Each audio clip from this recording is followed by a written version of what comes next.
Stop whatever you were doing because the empire is cracking in real time. 7 days. That is all it took. 7 days since Drake detonated the biggest release stunt of his career. 7 days since he flooded the planet with 43 new songs across 3 albums. And 7 days for the curtain to slip and reveal something nobody on the OVO side of the fence wanted you to see. The Toronto headliner is not winning. He is not even close. He is hemorrhaging. He is bleeding cash by the truckload, staring down the most catastrophic business crisis of his career. And behind every glittering chart screenshot his loyalists are circulating tonight, there was a number on a spreadsheet inside Universal Music Group that makes the most famous rapper of the streaming era look like a man who walked into a casino with everything he owned and bet it all on red. ICEMAN, the Frozen Water Trilogy, Habibi, Maid of Honor. These names are about to be remembered for the wrong reasons. And by the time we are done, you will understand why this might be the most expensive miscalculation in modern hip-hop history. So before we crack this open and walk you through every receipt, every dollar, every leaked memo, do me one favor. Smash that like button. Subscribe if you are new. Drop a comment because the algorithm is going to try and bury the truth we are laying on the table tonight. We need each of you pushing this forward. What we are about to confront is not a gossip story. This is a financial autopsy in progress, and the body on the table is still breathing. Let us set the scene. 1 week ago, the Toronto headliner did something no mainstream artist in his stratosphere has ever attempted. He carpet-bombed the streaming services. 43 songs dropped in a single moment across a triple album rollout designed to do one thing: overwhelm the conversation, smother the competition, and engineer a chart takeover so loud nobody could argue with the optics. The math seemed bulletproof. Push enough product, saturate every playlist, and the Billboard Hot 100 has no choice but to bend. In theory, he was lined up to seize the record for most simultaneous chart entries by a single artist at one time, a crown that almost insultingly currently belongs to his country music counterpart, Morgan Wallen. Another volume dealer, Filler Factory, who built his throne on the same model of flooding the market with throwaway tracks until the numbers had no option but to capitulate.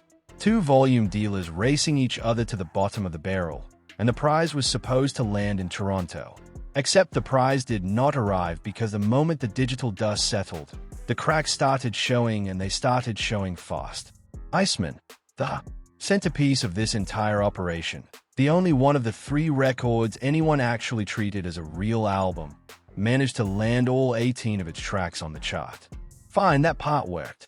But Habibi and Maid of Honor, the so-called bonus drops, the supplementary product, the records that were supposed to ride ICEMAN's wake straight into the history books, those 2 collapsed almost overnight. A handful of tracks limped onto the Hot 100. The rest evaporated, and anyone with eyes can see what is happening. These are not albums. They are inventory.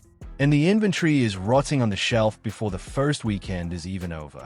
By Saturday morning, projections that had been screamed from every corner of the OVO media apparatus were already getting quietly walked back. By Sunday, the receipts were public. And by Monday, the truth was undeniable. Habibi and Maid of Honor are sliding toward irrelevance at a velocity nobody in his camp predicted. And the only question left is how hard they hit the ground when they finally get there.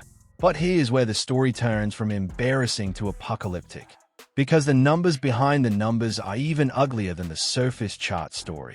When the trilogy first hit, the most optimistic forecast inside the camp had all 3 records combining for somewhere around 750,000 total units in week 1. That was a conservative read. The louder voices in the OVO ecosystem, the in-house cheerleaders, the podcast operatives who exist solely to spin reality into a Drake-shaped victory lab, were pushing closer to 800,000. Names like Maul, names like the so-called academic, the entire back-channel chorus that gets activated every time the boss needs a narrative pumped. All of them were locked in around that figure. And now those projections have collapsed into the high 600s. We are watching 250,000 units vanish into thin air in real time, and the rollout is barely a week old.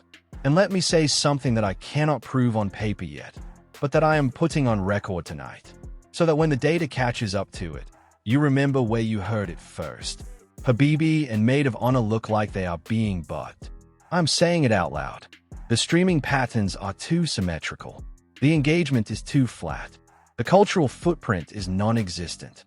And yet, the play counts keep ticking up at a rate that does not match the silence around these records in the real world. Nobody is talking about them. Nobody is quoting them.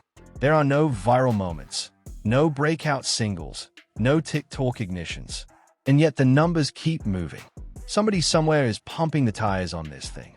And when the audit comes, and the audit always comes, that conversation is going to get very awkward for the people involved, because if you strip out the artificial lift, the real damage might be far worse than the public chart even shows.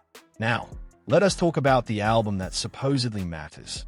ICEMAN, the flagship, the statement piece, the record that was supposed to silence every critic, neutralize every disc, and restore the Toronto headliner to the throne. He believes he never actually left. Final tally for week 1, 475,000 units. And before the loyalists run into the comments to tell me that is a massive number, let me head you off, because context is everything in this business. The pre-release projections had ICEMAN hitting somewhere in the mid-500s.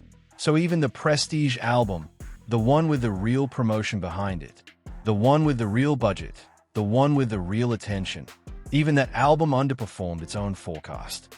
Now stack that against the comparison everyone keeps avoiding. Kendrick Lamar dropped GNX with no rollout, no marketing campaign, no warning. A surprise release, 12 tracks, limited tracking on day one because the platforms could not even keep up. And the album moved 320,000 units in its first week. Read that again. 18 tracks against 12.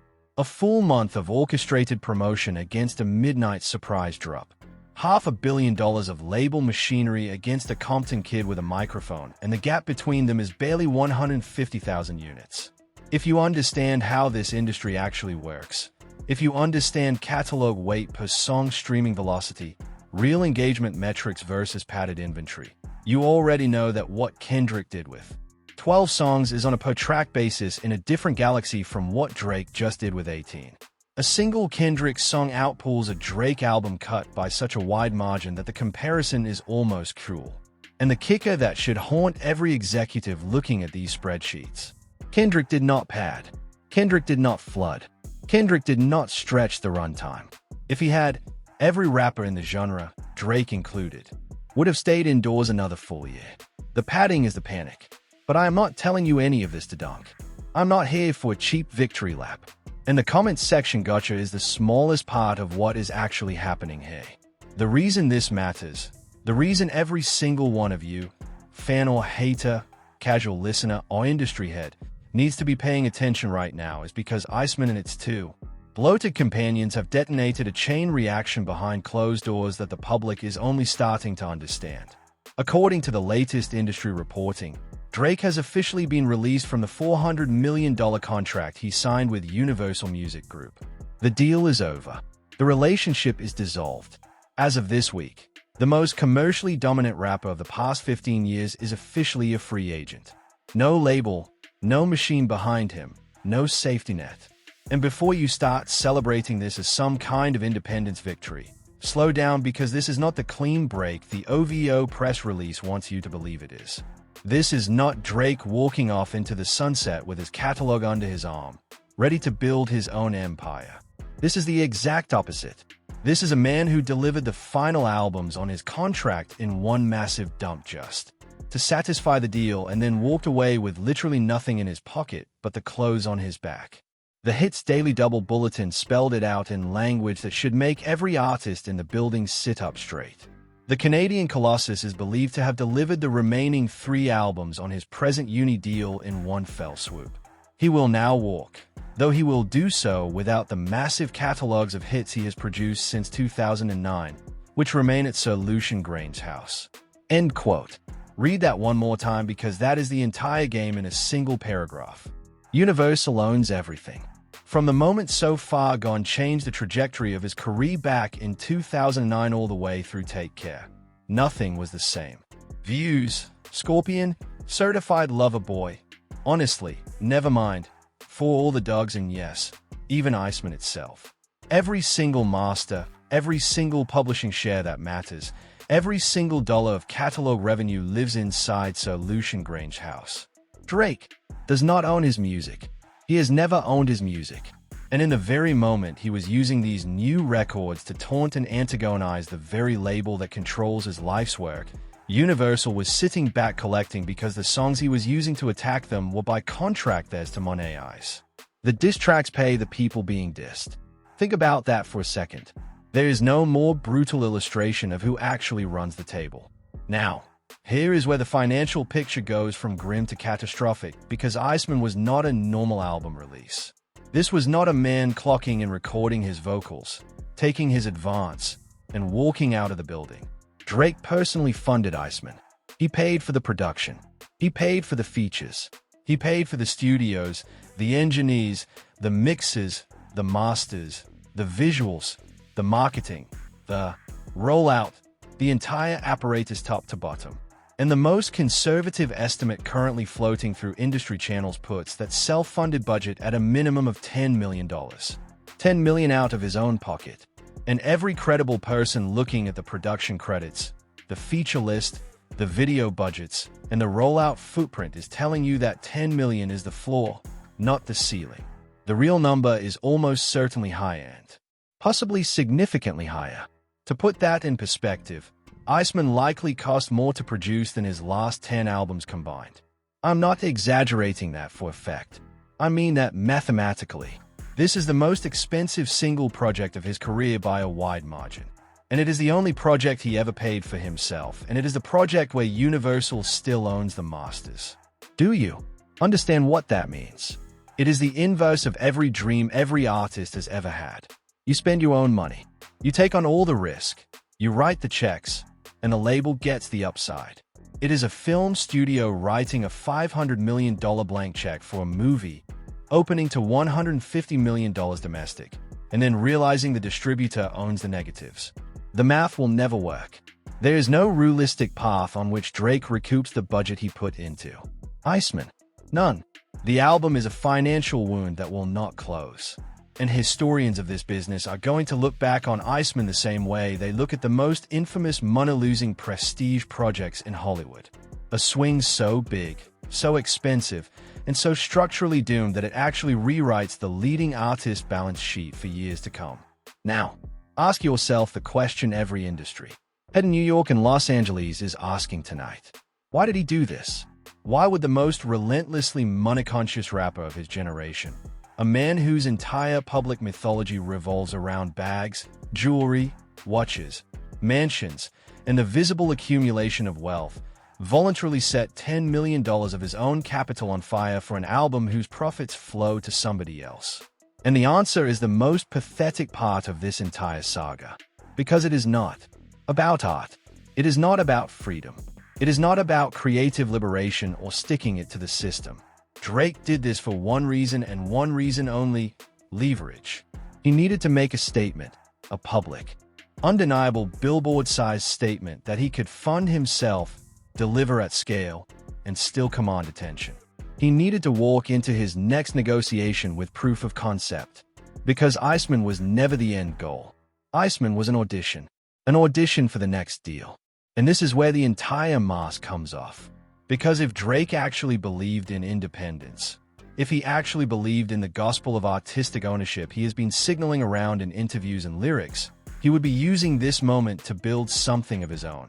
He would be quietly assembling an infrastructure, signing distribution-only paper, owning his next master from the day it is recorded.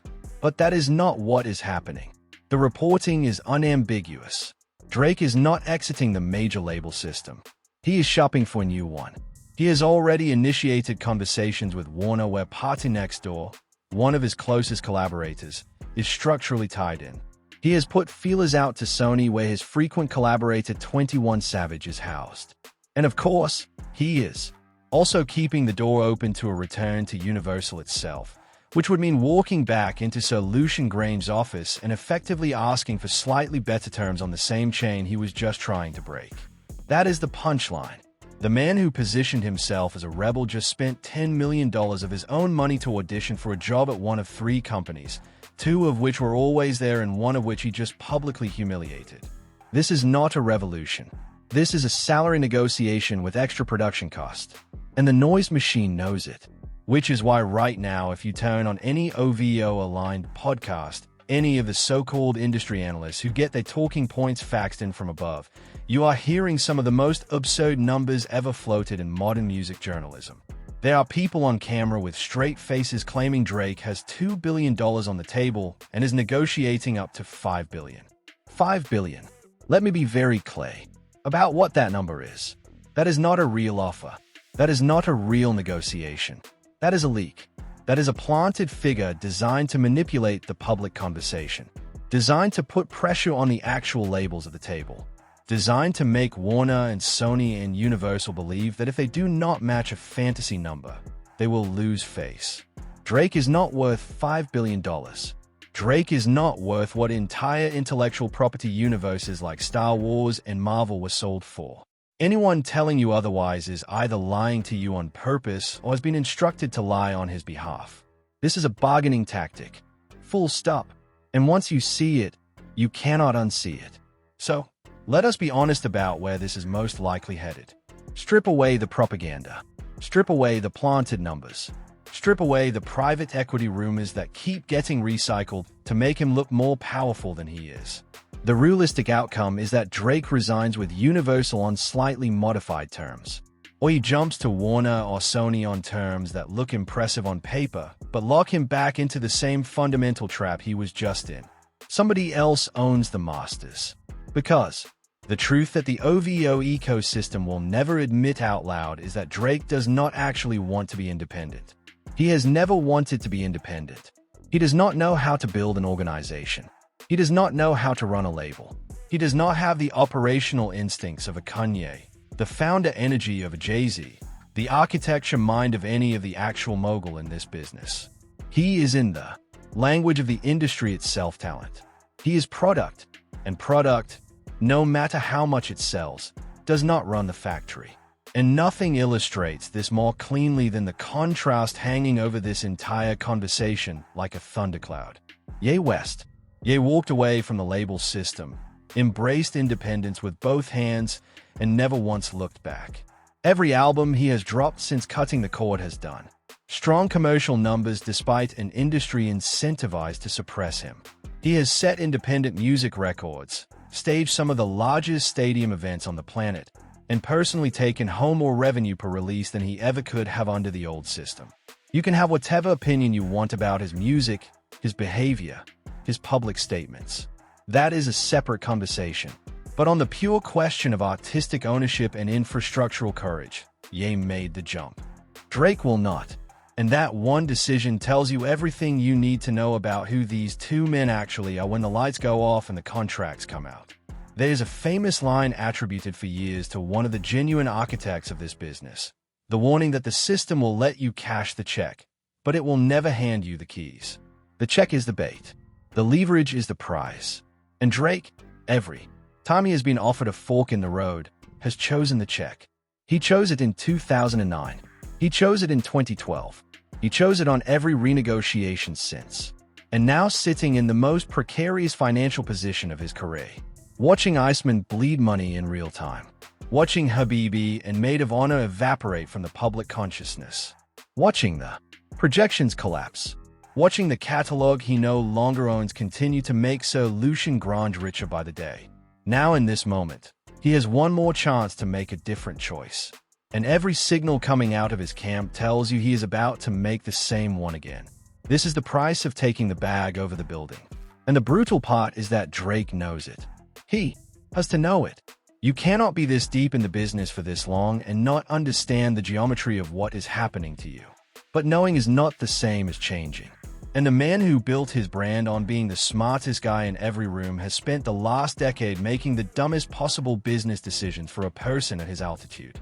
The lawsuits, the diss campaigns, the dinner with Lucian that allegedly never happened. The lines on Family Matters, and the Janice record that closed doors that should have stayed open. Every move was short-term. Every move was reactive. Every move was about the next check, the next number, the surface win. And none of them were about ownership. None of them were about building. None of them were about the long game. That is why ICEMAN, for all its sonic improvement over the catastrophic run of albums that preceded it, is ultimately a tombstone, not a comeback. Yes, it is the most engaged Drake has sounded in years. Yes, you can hear in the songwriting that he actually showed up this time, that he understood the assault on his artistic identity that came out of the Kendrick beef and tried to course correct. But the album does not move him forward because it does not solve the underlying problem. The underlying problem is structural. He keeps trying to sit at the table with the owners while still functioning as labor. And as long as that mismatch exists, no album, no chart number, no first-week tally will fix what is actually broken. You cannot behave like a coach when your contract says you are a player. You cannot behave like a founder when your masters live in someone else's vault. That is the issue. That has always been the issue. And ICEMAN, for all its bluster and budget, did not move that line 1 inch. And so here we are. The numbers are slipping. The projections are walking themselves back. The 2 filler albums are sinking into irrelevance faster than even his harshest critics predicted. ICEMAN, the flagship, is staring down a future where the artist who paid for it personally will not see meaningful profit from it for years, if ever. The $400 million Universal deal is dead. The catalog is gone. The next contract is being negotiated by people who know exactly how desperate the other side really is. And the most commercially dominant rapper of the past 15 years is by any honest accounting on the verge of one of the most expensive financial reversals in modern music history.